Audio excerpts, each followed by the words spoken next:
New beds, new bedding, new towels, all at my expense, of course. This wedding is a godsend to him. It's costing me a fortune. Belinda glared at her mother. If you liked the man I'm marrying, Mother, you wouldn't be complaining about the cost of the wedding. Darling, it's not so much that I don't like him, it's more that I'm not sure he's really right for you. I mean, can you trust him? What do you really know about him? I know that he's one of the top real estate agents in Manhattan. He earns a lot of money. He's just bought us a beautiful apartment in Chelsea, and I'm in love with him. I just don't want to see you hurt, that's all. I'm 32 years old, and it's my life. I can handle it.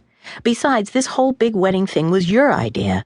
Adrian and I would have been just as happy to have a simple ceremony at the plaza with a few of our friends. Paula laughed. Simple at the plaza? Oh, please. She shook her head. Belinda, you don't seem to realize there are appearances to be kept up. Ours is one of the oldest families in the whole of New York State. And besides, I've been to so many society weddings in the last few years that I have to invite the people who invited me to their children's weddings to yours.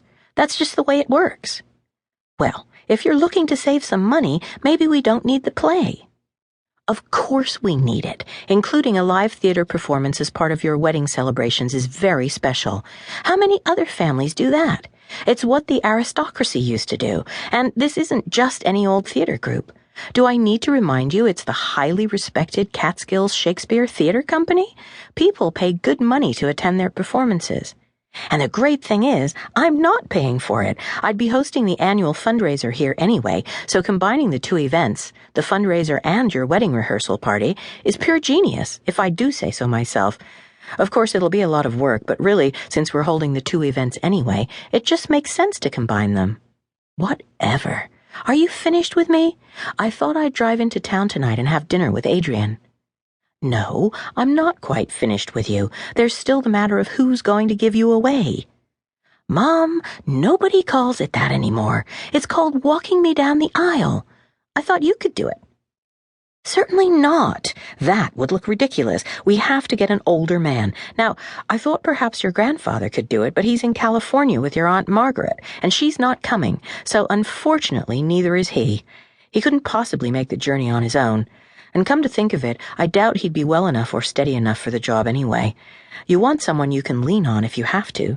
Someone distinguished, hopefully, who will look good in the photographs. Well, I'm sure you'll think of someone. Belinda stood up and rearranged her long blonde hair on her shoulders.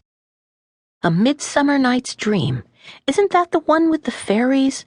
Oh, what was his name? Puck? That's it. Anyway, I'm off, and don't worry, all this wedding stuff, it'll all get done. You've got Phyllis to help you. But we haven't talked about the bridesmaids' dresses, her mother protested. Not now. I'm going up to pack, and then I'm leaving for town. Adrian and I'll be back for the weekend, probably on Friday night. He wants to look at a couple of properties. He's got a client interested in a country place, and he sees this as a good opportunity to expand. Of course he does. Belinda sighed. I know you always wanted me to marry Hugh, but it's not going to happen. Ever. You've just got to accept that. Belinda brushed past her mother and out the door, leaving in her wake a light trace of expensive scent.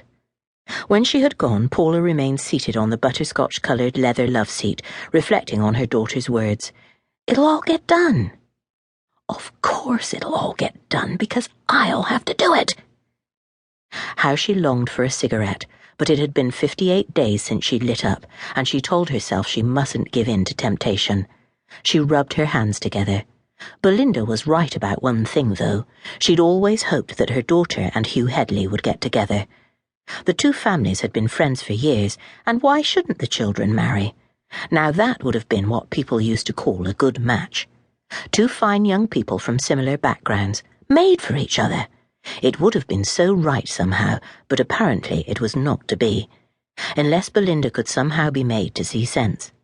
Of course, there'd be a bit of scandal if the wedding was called off at this late date, but that would blow over quickly, and in the end, Belinda married to Hugh Hedley would be so much better than this Adrian Archer. The Hedley name, after all, was almost as old and respected in these parts as Van Dusen. Hugh's great-grandfather had established the Hedley Brewery. His grandfather had been a United States Senator. His stepfather...